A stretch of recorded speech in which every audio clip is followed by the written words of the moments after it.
The Adventures of Tom Sawyer by Mark Twain. Chapter 13. The Pirate Crew Set Sail. Tom's mind was made up now. He was gloomy and desperate. He was a forsaken, friendless boy, he said. Nobody loved him. When they found out what they had driven him to, perhaps they would be sorry. He had tried to do right and get along, but they would not let him. Since nothing would do them but to get rid of him, let it be so.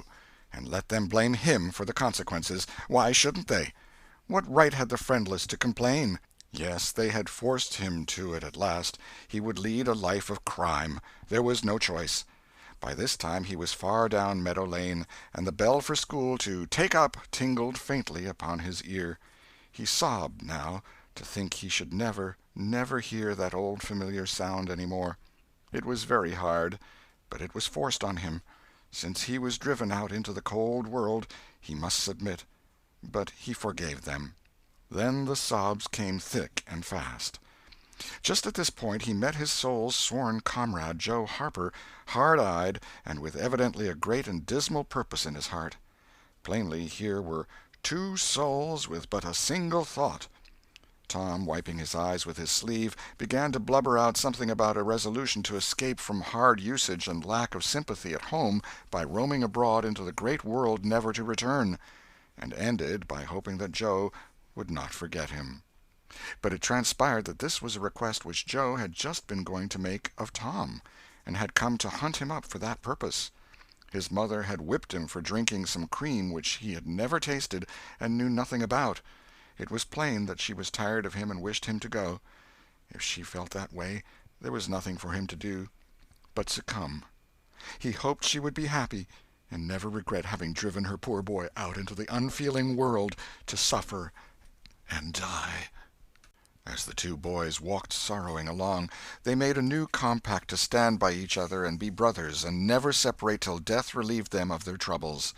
Then they began to lay their plans.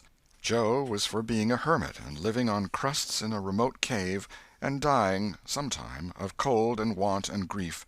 But after listening to Tom, he conceded that there were some conspicuous advantages about a life of crime, and so he consented to be a pirate.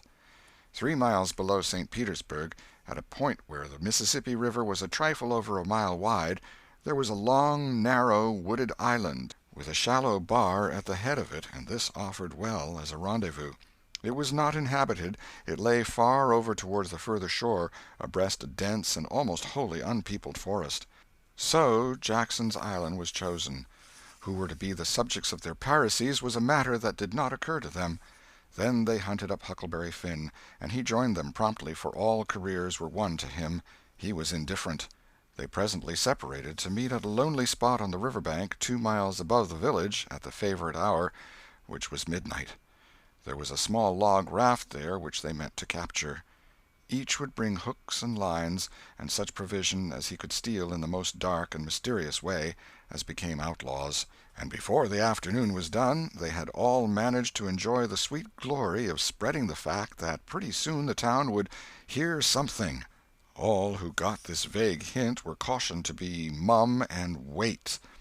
About midnight Tom arrived with a boiled ham and a few trifles, and stopped in a dense undergrowth on a small bluff overlooking the meeting-place. It was starlight and very still. The mighty river lay like an ocean at rest. Tom listened a moment, but no sound disturbed the quiet. Then he gave a low, distinct whistle. It was answered from under the bluff. Tom whistled twice more. These signals were answered in the same way. Then a guarded voice said, "Who goes there?" "Tom Sawyer, the Black Avenger of the Spanish Main. Name your names." "Huck Finn, the Red-Handed, and Joe Harper, the Terror of the Seas." Tom had furnished these titles from his favorite literature. "'Tis well. Give the countersign." 2 hoarse whispers delivered the same awful word simultaneously to the brooding night. "Blood!"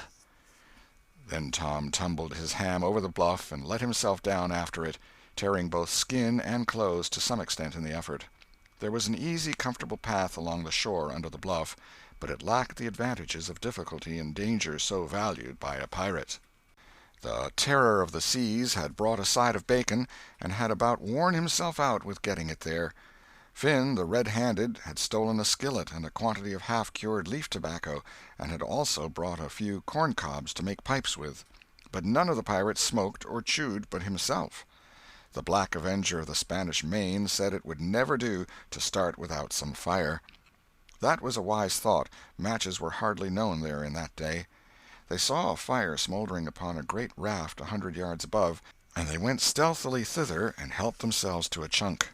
They made an imposing adventure of it, saying "Hist!" every now and then, and suddenly halting with finger on lip, moving with hands on imaginary dagger hilts, and giving orders in dismal whispers that if "the foe" stirred, to "let him have it to the hilt," because "dead men tell no tales."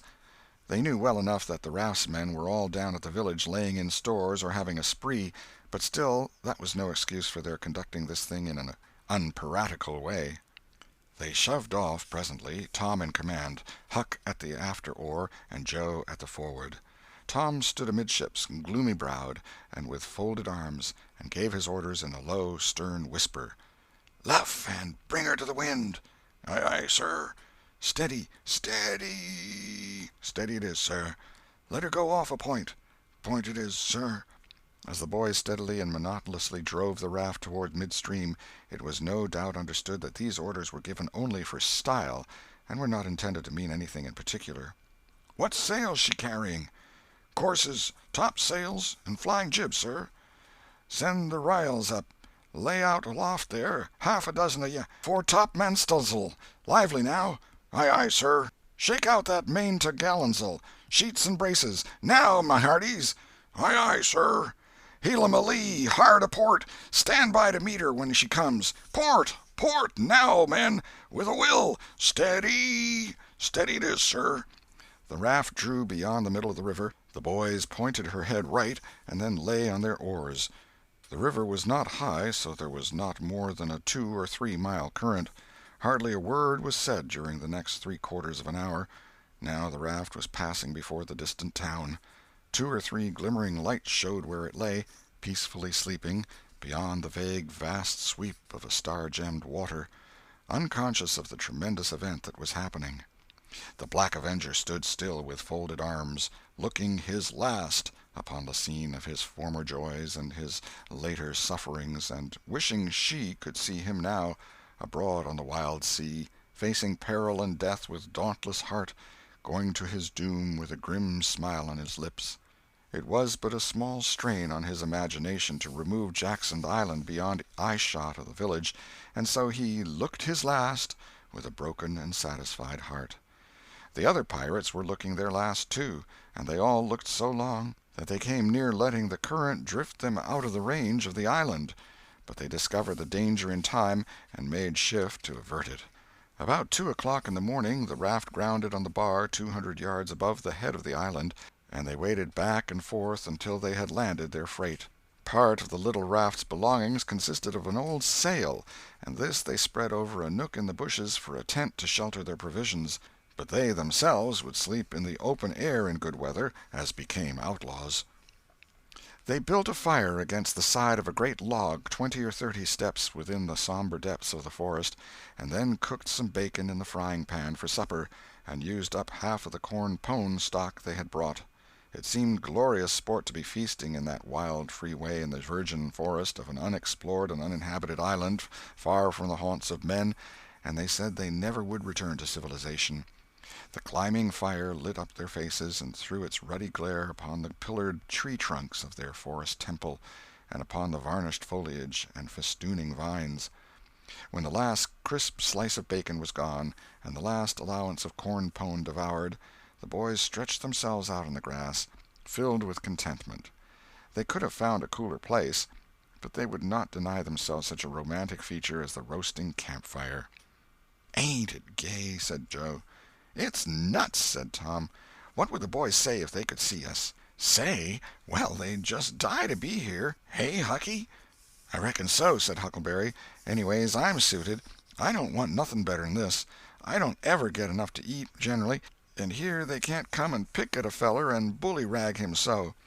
"It's just the life for me," said Tom. You don't have to get up mornings, and you don't have to go to school and wash and all that blame foolishness. You see, a pirate don't have to do anything, Joe, when he's ashore, but a hermit, he has to be a praying considerable, and then he don't have any fun, anyway, all by himself that way."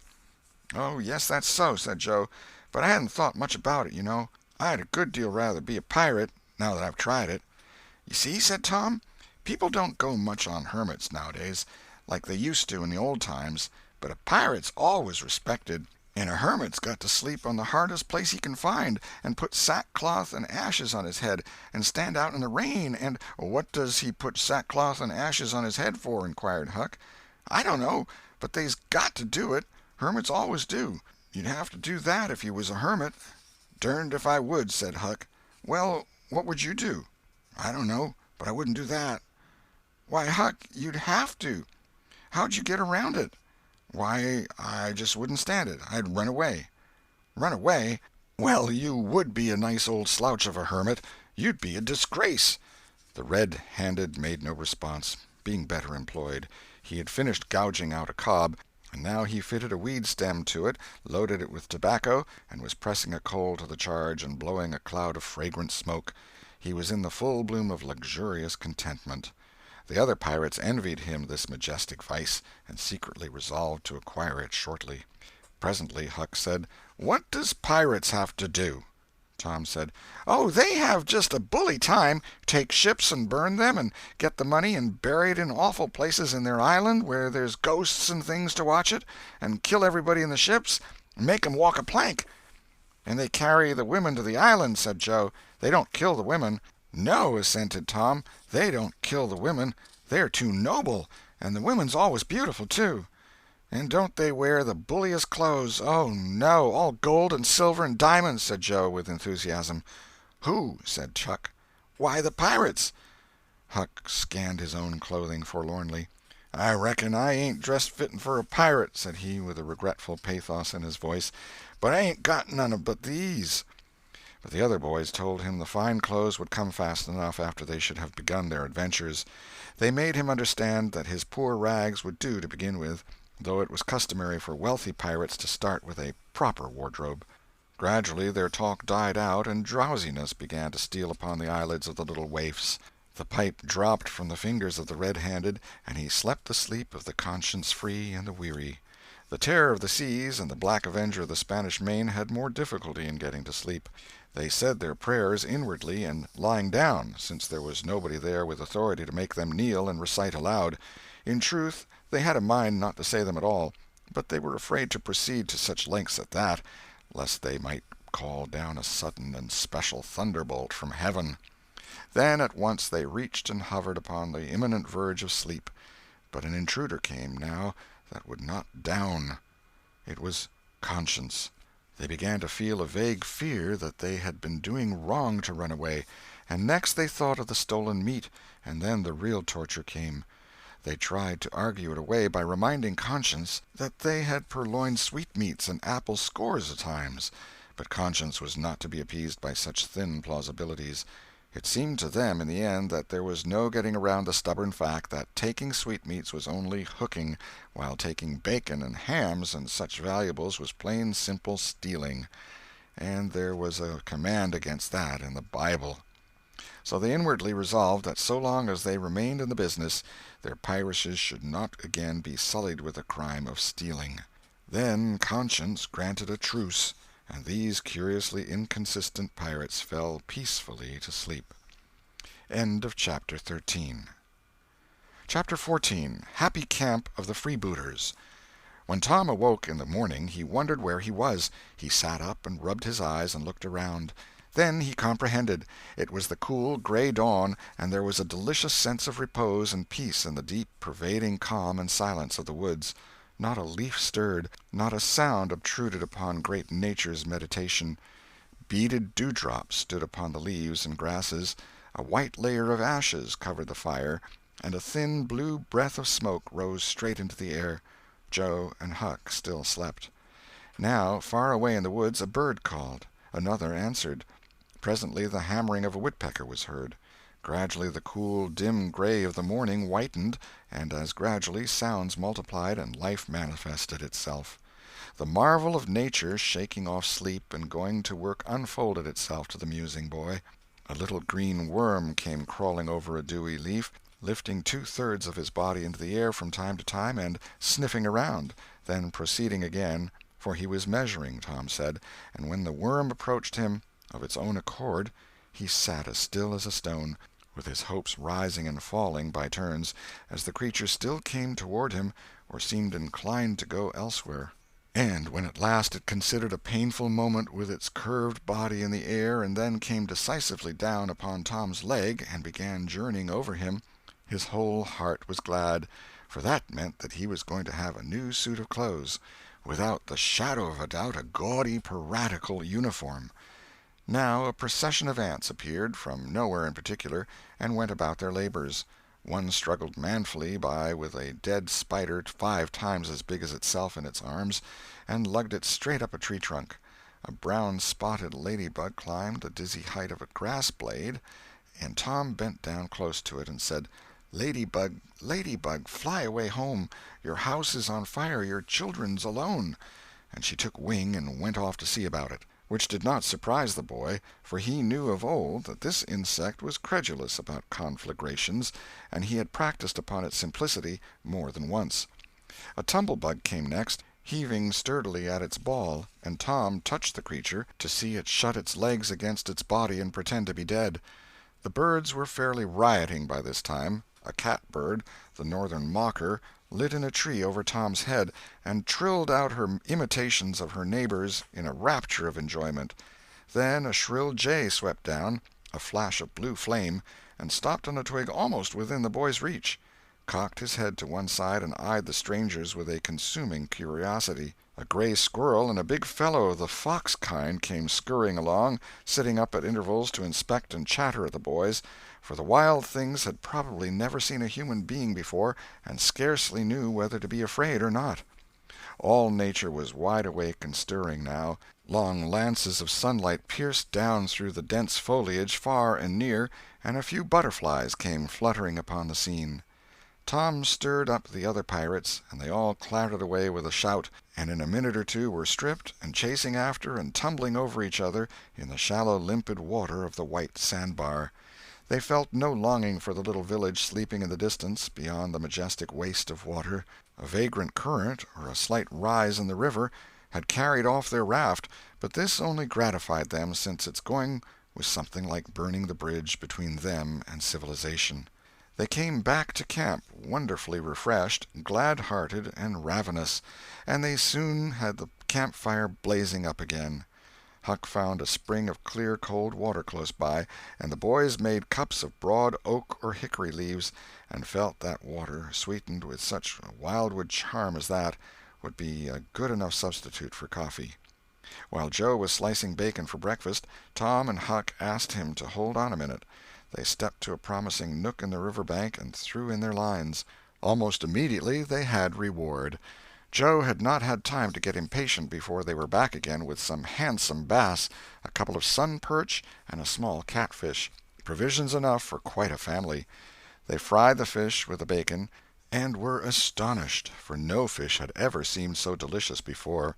They did not know that the quicker a fresh-water fish is on the fire after it is caught the better he is, and they reflected little upon what a sauce open-air sleeping, open-air exercise, bathing, and a large ingredient of hunger makes, too. They lay around in the shade after breakfast while Huck had a smoke, and then went off through the woods on an exploring expedition. They tramped gaily along over decaying logs, through tangled underbrush, among solemn monarchs of the forest, hung from their crowns to the ground with a drooping regalia of grapevines. Now and then they came upon snug nooks carpeted with grass and jeweled with flowers. They found plenty of things to be delighted with, but nothing to be astonished at. They discovered that the island was about 3 miles long and a quarter of a mile wide, and that the shore it lay closest to was only separated from it by a narrow channel hardly 200 yards wide. They took a swim about every hour, so it was close upon the middle of the afternoon when they got back to the camp. They were too hungry to stop to fish, but they fared sumptuously upon cold ham, and then threw themselves down in the shade to talk. But the talk soon began to drag, and then died. The stillness, the solemnity that brooded in the woods, and the sense of loneliness began to tell upon the spirits of the boys. They fell to thinking. A sort of undefined longing crept upon them. This took dim shape presently. It was budding homesickness. Even Finn, the red-handed, was dreaming of his doorsteps and empty hogsheads. But they were all ashamed of their weakness, and none was brave enough to speak his thought. For some time now the boys had been dully conscious of a particular sound in the distance, just as one sometimes is of the ticking of a clock which he takes no distinct note of. But now this mysterious sound became more pronounced and forced a recognition. The boys started, glanced at each other, and then each assumed a listening attitude. There was a long silence, profound and unbroken, and then a deep sullen boom came floating down out of the distance. "What is it?" exclaimed Joe under his breath. "I wonder," said Tom in a whisper. "'Tain't thunder," said Huckleberry in an awed tone, "'cause thunder—" "Hark!" said Tom. "Listen, don't talk." They waited a time that seemed an age, and then the same muffled boom troubled the solemn hush. "Let's go and see." They sprang to their feet and hurried to the shore toward the town. They parted the bushes on the bank and peered out over the water. The little steam ferry-boat was about a mile below the village, drifting with the current. Her broad deck seemed crowded with people. There was a great many skiffs rowing about or floating with the stream in the neighborhood of the ferry-boat, but the boys could not determine what the men in them were doing. Presently a great jet of white smoke burst from the ferry-boat's side, and as it expanded and rose in a lazy cloud, that same dull throb of sound was borne to the listeners again. "I know now!" exclaimed Tom. "Somebody's drownded." "That's it," said Huck. "They done that last summer when Bill Turner got drownded. They shoot a cannon over the water, and that makes him come up to the top." "Yes, and they take loaves of bread and put quicksilver in 'em and set 'em afloat, and wherever there's anybody that's drownded they'll float right there and stop." "Yes, I've heard about that," said Joe. "I wonder what makes the bread do that." "Oh, it ain't the bread so much," said Tom. "I reckon it's mostly what they say over it before they start it out." "But they don't say anything over it," said Huck. "I've seen 'em and they don't." "Well, that's funny," said Tom. "But maybe they say it to themselves." "Of course they do. Anybody might know that." The other boys agreed that there was reason in what Tom said, because an ignorant lump of bread uninstructed by an incantation could not be expected to act very intelligently when sent upon an errand of such gravity. "By jings, I wish I was over there now," said Joe. "I do too," said Huck. "I'd give heaps to know who it is." The boys still listened and watched. Presently a revealing thought flashed through Tom's mind, and he exclaimed, "Boys, I know who's drownded. It's us!" They felt like heroes in an instant. Here was a gorgeous triumph. They were missed. They were mourned. Hearts were breaking on their account. Tears were being shed. Accusing memories of unkindness to these poor lost lads were rising up, and unavailing regrets and remorse were being indulged. And best of all, the departed were the talk of the whole town, and the envy of all the boys, as far as this dazzling notoriety was concerned. This was fine. It was worth while to be a pirate after all. As twilight drew on, the ferry-boat went back to her accustomed business, and the skiffs disappeared. The pirates returned to camp. They were jubilant with vanity over their new grandeur and the illustrious trouble they were making. They caught fish, cooked supper and ate it, and then fell to guessing at what the village was thinking and saying about them, and the pictures they drew of the public distress on their account were gratifying to look upon from their point of view. But when the shadows of night closed them in, they gradually ceased to talk, and sat gazing into the fire, with their minds evidently wandering elsewhere. The excitement was gone, now, and Tom and Joe could not keep back thoughts of certain persons at home who were not enjoying this fine frolic as much as they were. Misgivings came. They grew troubled and unhappy. A sigh or two escaped unawares. By and by Joe timidly ventured upon a roundabout feeler as to how the others might look upon a return to civilization. Not right now, but— Tom withered him with derision. Huck, being uncommitted as yet, joined in with Tom, and the waverer quickly "explained," and was glad to get out of the scrape with as little taint of chicken-hearted homesickness clinging to his garments as he could. Mutiny was effectually laid to rest for the moment. As the night deepened, Huck began to nod, and presently to snore. Joe followed next. Tom lay upon his elbow motionless for some time, watching the two intently.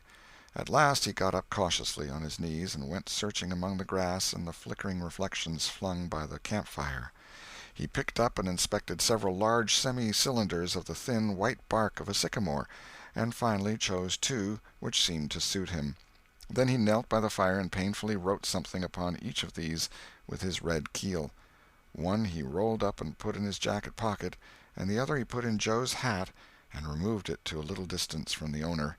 And he also put into the hat certain schoolboy treasures of almost inestimable value, among them a lump of chalk, an india-rubber ball, 3 fish-hooks, and one of that kind of marbles known as the sure-enough crystal.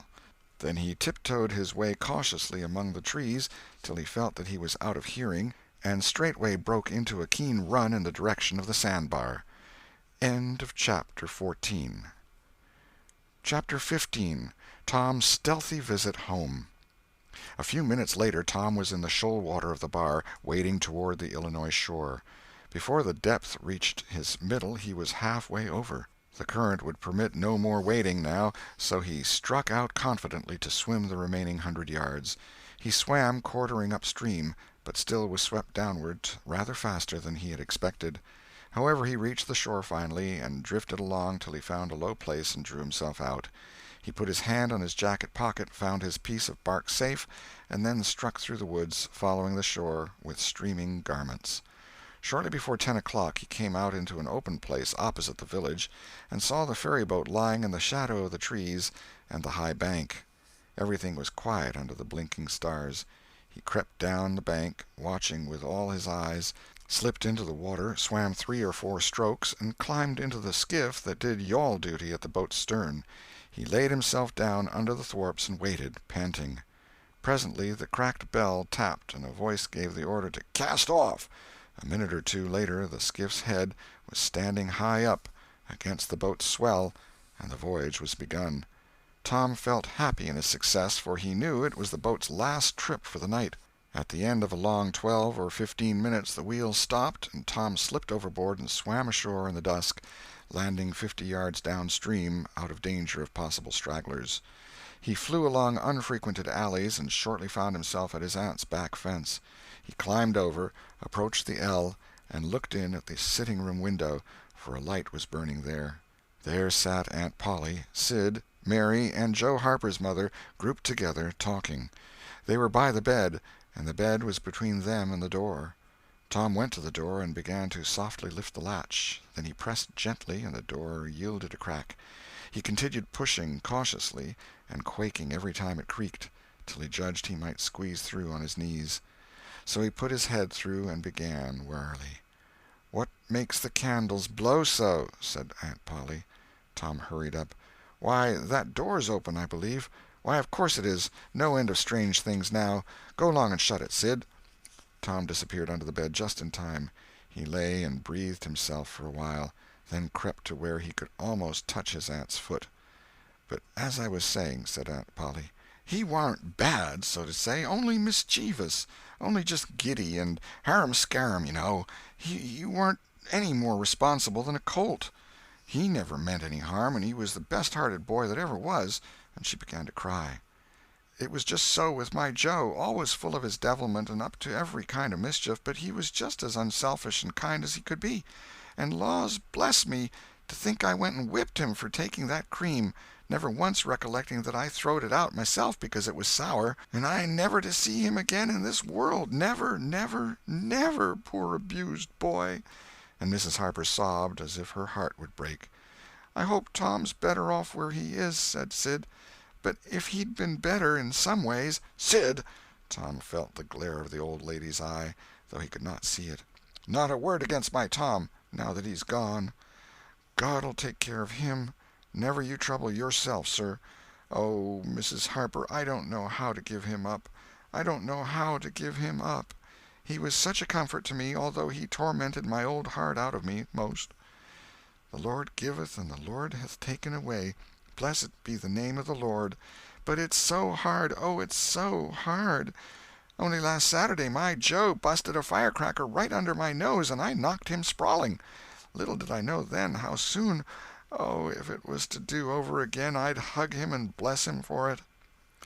Yes, yes, yes, I know just how you feel, Mrs. Harper. I know just exactly how you feel. No longer ago than yesterday noon, my Tom took and filled the cat full of painkiller, and I did think the creature would tear the house down. And God forgive me, I cracked Tom's head with my thimble, poor boy, poor dead boy. But he's out of all his troubles now, and the last words I ever heard him say was to reproach. But this memory was too much for the old lady, and she broke entirely down. Tom was snuffling now himself, and more in pity of himself than anybody else. He could hear Mary crying and putting in a kindly word for him from time to time. He began to have a nobler opinion of himself than ever before. Still, he was sufficiently touched by his aunt's grief to long to rush out from under the bed and overwhelm her with joy, and the theatrical gorgeousness of the thing appealed strongly to his nature, too, but he resisted and lay still. He went on listening, and gathered by odds and ends that it was conjectured at first that the boys had got drowned while taking a swim. Then the small raft had been missed. Next, certain boys said the missing lads had promised that the village should hear something soon.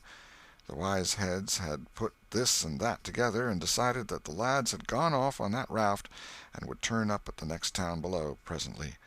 But toward noon the raft had been found, lodged against the Missouri shore some 5 or 6 miles below the village, and then hope perished.